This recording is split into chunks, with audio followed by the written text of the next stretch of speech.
आपको यह समझना पड़ेगा कि भारतीय जनता पार्टी की टेंशन क्यों बढ़ रही है। यह समझना पड़ेगा कि आखिर चिंता में प्रधानमंत्री नरेंद्र मोदी और गृह मंत्री अमित शाह क्यों हैं। आपको यह भी समझना पड़ेगा कि भारतीय जनता पार्टी इस कदर बेरहमी से हर मुद्दे को हिंदू मुस्लिम करने की क्यों कोशिश कर रही है। क्यों बार बार कांग्रेस के घोषणा पत्र में मुस्लिम एंगल डालने की कोशिश कर रही है और यह कह रही है कि यह जो घोषणा पत्र है आजादी से पहले का मुस्लिम लीग है, उसकी छाप दिखाई देती है। क्योंकि सीएसडीएस का जो सर्वे आया है, इसके अलावा एबीपी न्यूज के लिए सी वोटर ने उत्तर प्रदेश में जो सर्वे किया है वो भाजपा के लिए निहायत ही चिंताजनक है। बगैर वक्त बर्बाद किए अब मैं आपको बताने वाला हूं कि सीएसडीएस ने जो सर्वे किया है उसके हिसाब से जनता के लिए अहम मुद्दे क्या हैं और भारतीय जनता पार्टी की निगाह से जो अहम मुद्दे हैं उसकी तादाद या ये कहा जाए उसका आंकड़ा बहुत कम है। दोस्तों, आपकी स्क्रीन पर यह वो आंकड़ा है। दोस्तों, जनता के हिसाब से कौन से जरूरी मुद्दे हैं, यह वो आंकड़ा आपके सामने है प्रतिशत के हिसाब से। अब एक एक करके मैं आपके सामने वो आंकड़ा लाने वाला हूं जो आपकी स्क्रीन पर आएगा। जनता के हिसाब से आने वाले लोकसभा चुनावों में सबसे जरूरी मुद्दा है बेरोजगारी।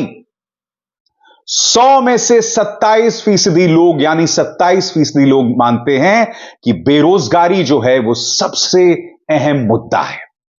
दूसरा मुद्दा आता है महंगाई यानी प्राइस राइज, जिस तरह से कीमतें बढ़ रही हैं वो आता है दूसरा अहम मुद्दा है और उसकी संख्या है 23%। यानी कि 100 में से 23 लोग मानते हैं कि महंगाई जो है वो सबसे अहम मुद्दा है। और अगर इन दोनों को मिला लिया जाए तो 100 में से 50% मानते हैं कि महंगाई और बेरोजगारी सबसे अहम मुद्दा है। और मैं आपको बतलाना चाहूंगा दोस्तों, ये वो मुद्दे हैं जिससे भाजपा लगातार भागती रही है, जिसके चलते वो चुनावों में हिंदू मुस्लिम करते हैं, जिसके चलते वो चुनावों के अंदर बेवजह भड़काऊ बयानबाजी देते हैं। आपकी स्क्रीन पर अब हम बात करने वाले तीसरे मुद्दे की। तीसरा मुद्दा विकास। 13% लोगों के लिए विकास अहम मुद्दा है। चौथा मुद्दा करप्शन, भ्रष्टाचार जो है वो चौथी पायदान पर है। 8% लोगों के लिए भ्रष्टाचार बहुत अहम है मुद्दा। और अब मैं आपको बतलाने वाला हूं सीएसडीएस का यह आंकड़ा जो हिंदू अखबार में छपा है। आपकी स्क्रीन पर देखिए, इनमें से लोगों का कहना है कि पिछले 5 सालों में भ्रष्टाचार बढ़ा है और यह आंकड़ा बहुत कम नहीं है दोस्तों। जैसा कि आप देख सकते हैं, corruption has risen over the past 5 years से 55% ऑफ द रिस्पोंडेंट्स यानी कि 55% लोग यह कहते हैं कि पिछले 5 सालों में भ्रष्टाचार बढ़ा है। और क्यों ना हो दोस्तों, हमें गौर करना पड़ेगा कि किस तरह से गुप्त चुनावी चंदा आजाद भारत का सबसे बड़ा घपला बन गया है। एक ऐसा मुद्दा जिसे भारतीय जनता पार्टी मुद्दा ही नहीं मानने को तैयार है। एक ऐसा मुद्दा जिसमें इस हाथ ले उस हाथ दे साफ तौर पर दिखाई दे रहा है। एक ऐसा मुद्दा जिससे यह पता चल रहा है कि भाजपा की जो जेबें हैं, भाजपा को जो खजाना है वो दरअसल क्यों भरा हुआ है। मगर भाजपा की चिंता यहां खत्म नहीं होती है दोस्तों। भाजपा जिन मुद्दों को सबसे ज्यादा तरजीह देती है उसका आंकड़ा बहुत कम है। आपकी स्क्रीन पर अब मैं आपको बताने वाला हूं। राम मंदिर, सिर्फ 8% लोगों के लिए, 100 में से सिर्फ 8% लोगों के लिए राम मंदिर सबसे बड़ा मुद्दा है। और एक और शॉकिंग खबर, हिंदुत्व, सिर्फ 2% लोगों के लिए हिंदुत्व जो है वो एक बड़ा मुद्दा है। यानी कि अगर हम दोनों चीजों को मिला दें, राम मंदिर 8% और हिंदुत्व 2%, ये वो दो मुद्दे हैं जिसे प्रधानमंत्री नरेंद्र मोदी, गृह मंत्री अमित शाह, ये तमाम लोग तरजीह दे रहे हैं। और 100 में से सिर्फ 10% लोग मानते हैं कि राम मंदिर और हिंदुत्व जो है वो सबसे अहम मुद्दा है। क्योंकि मैं आपको याद दिलाना चाहूंगा कि भारतीय जनता पार्टी, उनका प्रचार तंत्र, उनका पालतू मीडिया, पापा की परियां, गुल्लू और कालू आपको ये लगातार समझाते रहते हैं कि हिंदू खतरे में है। मगर सीएसडीएस का ये जो सर्वे है ये साफ तौर पर कह रहा है कि ये बात नहीं है। सिर्फ 10% जो हैं वो राम मंदिर और हिंदुत्व को तरजीह देते हैं, इंपॉर्टेंस देते हैं। उसके बाद दोस्तों, भारत की अंतर्राष्ट्रीय छवि, सिर्फ 2% दोस्तों। मैं आपको बतलाना चाहूंगा कि भाजपा ने एक नैरेटिव, एक संवाद कायम किया है पिछले 10 सालों में कि प्रधानमंत्री नरेंद्र मोदी विश्व गुरु हैं। उनके आने के बाद अंतर्राष्ट्रीय साख बढ़ गई है। जबकि आप जानते हैं चीन के साथ संघर्ष में हमारे 21 जवान जो है वो शहीद हो गए। अमेरिकी विदेश मंत्रालय हो, बरतानी विदेश मंत्रालय हो, वो लगातार भारत के आंतरिक मामलों में बयानात देते रहे हैं। याद कीजिए जिस तरह से केजरीवाल को जेल में डाला गया, जिस तरह से कांग्रेस के बैंक खाते फ्रीज हुए, प्रतिक्रिया कहां से आई? अमेरिकी विदेश मंत्रालय से, जर्मनी के विदेश मंत्रालय से, यहां तक कि संयुक्त राष्ट्र ने भी उस पर प्रतिक्रिया दी थी। यानी कि भारत की जो अंतर्राष्ट्रीय छवि है वो सिर्फ 2% लोगों के लिए मुद्दा है। अब आगे देखते हैं दोस्तों, आरक्षण सिर्फ 2% के लिए। 9% वो लोग थे जिन्होंने कोई जवाब नहीं दिया और कुछ वो लोग थे जिन्होंने कहा हमें कुछ नहीं पता, और वो आंकड़ा था 6%। अब मैं चाहूंगा ये जो आंकड़ा मैंने आपके स्क्रीन पर दिया है, इसमें दोबारा आप दो सबसे अहम आंकड़ों पर गौर कीजिए। बेरोजगारी की बात करें तो 27% लोगों के लिए अहम मुद्दा है, और महंगाई की बात करें 23% के लिए अहम मुद्दा है। राम मंदिर 8% और हिंदुत्व 2%। 50% बनाम 10%। यहां तक कि उन लोगों की भी तादाद कम है जो भारत की अंतर्राष्ट्रीय छवि पर वोट डालना चाहते हैं। यानी कि भाजपा का जो नैरेटिव है कि प्रधानमंत्री नरेंद्र मोदी के आने के बाद भारत विश्व गुरु बन गया है, उसमें भी सिर्फ 2% लोगों का विश्वास है। हकीकत क्या है दोस्तों, हम सब जानते हैं। मगर चिंता भाजपा के लिए सिर्फ इतनी नहीं है दोस्तों। आपके सामने एबीपी न्यूज का यह सर्वे जो आपकी स्क्रीन पर है, पढ़ के सुनाना चाहता हूं। सी वोटर सर्वे, उत्तर प्रदेश में इंडिया गठबंधन को हो गया जबरदस्त फायदा, एक हफ्ते में वोट शेयर में बड़ा उछाल, चौंका रहा सर्वे। सरल शब्दों में कहा जाए दोस्तों, यह सर्वे बता रहा है कि इंडिया गठबंधन का जो वोट प्रतिशत है वो उछाले मार रहा है। मायावती का वोट सर्वे नीचे आ रहा है, मगर भाजपा के लिए अच्छी खबर यह है कि उसका वोट सर्वे 52% बना हुआ है। खबर क्या है मैं आपको पढ़ के सुनाना चाहता हूं आपके स्क्रीन पर। सर्वे के मुताबिक उत्तर प्रदेश में भाजपा के नेतृत्व वाले एनडीए को 52% वोट मिल सकते हैं। वहीं इंडिया अलायंस के खाते में 40% वोट जाने की संभावना है। मायावती की बहुजन समाज पार्टी को 6%, अन्य को 2% मिल सकता है। नए सर्वे में बीजेपी को कोई नुकसान नहीं हुआ है, एनडीए को कोई नुकसान नहीं हुआ है। सी वोटर का यह सर्वे बता रहा है। खबर क्या कहती है मैं आपको पढ़ के बताने वाला हूं। वहीं इससे पहले किए गए सर्वे में एनडीए को 52% प्रतिशत, इंडिया अलायंस को 36% वोट मिलने का दावा किया गया था, जबकि बीएसपी को 7%, अन्य के खाते में 5% वोट जाने की संभावना थी।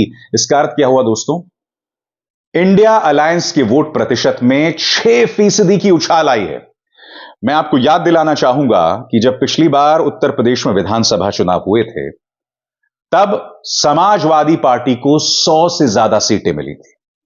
भाजपा की सीटों में कमी आई थी, यानी कि पिछली बार आपको याद है 325 सीटें मिल गई थी, इस बार वो 225 के आंकड़े के आसपास थी।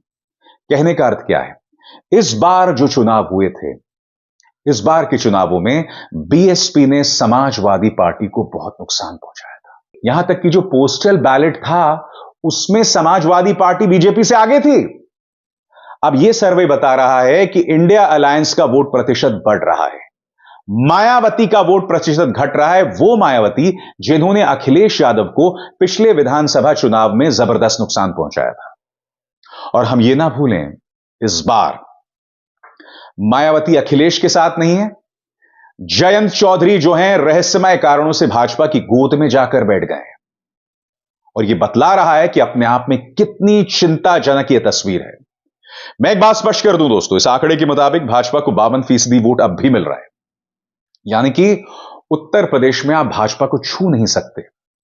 मगर मैं आपको यह भी बतलाना चाहता हूं कि अगर मायावती कमजोर होती हैं, क्योंकि आपने एक बात पर गौर किया होगा कि इस बार मायावती ने कई सीटों में मुसलमान प्रत्याशी उतार दिया है। क्यों? ताकि मुस्लिम वोट बट जाए और इंडिया अलायंस को नुकसान हो। तो साफ तौर पर मायावती जी की स्ट्रैटेजी है कि किसी न किसी तरीके से इन चुनावों में फायदा भाजपा को पहुंचे। उनकी रणनीति से स्पष्ट हो जाता है। अब अगर मायावती जी का जो ग्राफ है वो नीचे आने लगेगा, जाहिर सी बात है इससे नुकसान भाजपा को होगा, फायदा समाजवादी पार्टी या ये कहा जाए इंडिया अलायंस को होगा। बात वहां नहीं रुकती है दोस्तों। आपकी स्क्रीन पर यह है संगीत सोम। संगीत सोम यहां बहुत नाराज चल रहे हैं संजीव बालियान से, जो कि मुजफ्फरनगर से सांसद हैं। वो ये कह रहे हैं आपकी स्क्रीन पर, गुंडे पालेंगे वो, लोगों से बदतमीजी करेंगे वो, 10 साल नहीं जाएंगे वो, गाली देंगे वो, गुंडागर्दी करेंगे वो, तो ये तो बताना ही पड़ेगा कि वो कितने विकास की राजनीति करते हैं। सुनिए एबीपी न्यूज को दिए गए इस इंटरव्यू में संगीत सोम किस तरह से सांसद संजीव बालियान पर हमला कर रहे हैं, और ये पश्चिमी उत्तर प्रदेश की तस्वीर है। देखिए, यानी कि साफ तौर पर यहां पर मामला बटा हुआ है। और दूसरी तरफ आपने गौर किया होगा दोस्तों कि चाहे तेजस्वी यादव हो, चाहे राहुल गांधी या अखिलेश यादव, ये लोग मुद्दे पर बने हुए हैं। ये लोग मुद्दों की बात कर रहे हैं, बेरोजगारी, महंगाई, इन तमाम चीजों की बात कर रहे हैं, भ्रष्टाचार की बात कर रहे हैं। देश में सबसे बड़ा मुद्दा कौन सा है? बेरोजगारी। किसी से भी पूछो, यात्रा में मैंने हजारों लोगों से पूछा सबसे बड़ा मुद्दा कौन सा है, खट जवाब आता है बेरोजगारी सबसे बड़ा मुद्दा है। दूसरे नंबर पे कौन सा है? दूसरे नंबर पे महंगाई। दूसरे नंबर पे 90% लोग आपको कहेंगे पहले नंबर पे बेरोजगारी, दूसरे पे महंगाई। अब आपने एक चीज नोट की होगी कि हिंदुस्तान की जनता से अगर आप पूछें तो वो आपको बताएंगे पहले नंबर पर बेरोजगारी, दूसरे नंबर पर महंगाई। मगर अगर आप हिंदुस्तान के मीडिया से पूछेंगे या मीडिया को देखेंगे तो आपको लगेगा सबसे जरूरी मुद्दा अंबानी जी की शादी है,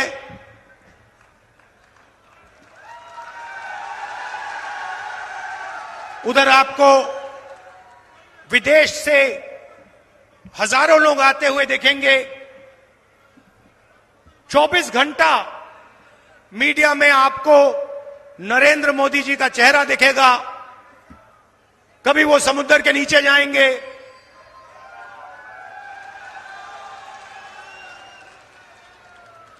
कभी हेलीकॉप्टर में, सी प्लेन में उड़ते हुए देखेंगे, कभी थाली बजाते हुए देखेंगे, कभी मोबाइल फोन की लाइट दिखाने को बोलेंगे। और भ्रष्टाचार एक ऐसा मुद्दा है जिस पर प्रधानमंत्री सीधे तौर पर घिरे हुए हैं। अब उनकी बात का कोई विश्वास नहीं कर रहा कि वो भ्रष्टाचार के खिलाफ गारंटी है। क्यों? क्योंकि आपकी पार्टी में या आपके मोर्चे में अजीत पवार भी हैं, छगन भुजबल भी हैं, अशोक चौहान भी हैं, जिन पर आप भ्रष्टाचार को लेकर हमले बोलते रहे थे। सबसे बड़ी बात, राजकुमार आनंद आम आदमी पार्टी के जो विधायक मंत्री थे, उन्होंने रहस्यमय तरीके से इस्तीफा दे दिया। ईडी ने उन पर कार्रवाई की, रेड डाली, उन्होंने इस्तीफा दे दिया। अब आम आदमी पार्टी का कहना है कि ये जल्द भाजपा में शामिल हो सकते हैं। कहने का अर्थ क्या है दोस्तों? कहने का अर्थ साफ तौर पर दिखाई दे रहा है। जनता ये देख रही है कि किस तरह से एजेंसीज के सहारे लोगों पर निशाना साधा जा रहा है, और वो जिन्हें भ्रष्टाचारी, दुराचारी बताया जाता था, अब वो भाजपा की गोद में बैठ जाते हैं। यानी कि भाजपा की वॉशिंग मशीन में जाकर आप कूद जाइए, छलांग मार लीजिए, आपके तमाम पाप धुल जाएंगे। इसीलिए अब जनता यह मानने को तैयार नहीं है कि प्रधानमंत्री नरेंद्र मोदी भ्रष्टाचार के खिलाफ गारंटी हैं। ऊपर से सीएसडीएस का यह आंकड़ा जो भाजपा के लिए चिंताजनक है, क्योंकि भाजपा, मैं आपको बतलाना चाहूंगा कि मुद्दों से भागने की लगातार कोशिश करती रहती है, भ्रष्टाचार के मुद्दे पर कभी कुछ नहीं कहती। तेजस्वी यादव क्या बोल रहे हैं दोस्तों आपकी स्क्रीन पर? देश का युवा वर्ग जान चुका है कि प्रधानमंत्री जी कभी भी बेरोजगारी, किसानी, महंगाई, गरीबी, शिक्षा, स्वास्थ्य और ज्वलंत मुद्दों पर बात नहीं करते। 10 साल शासन में रहने के बावजूद भी वो अपनी उपलब्धियां गिनाने के बजाय हर बात के लिए विपक्ष को दोषी ठहराते हैं। प्रधानमंत्री को बताना चाहिए कि विगत 46 वर्षों में उनके शासन में ही बेरोजगारी, गरीबी और महंगाई सबसे अधिक क्यों बढ़ी।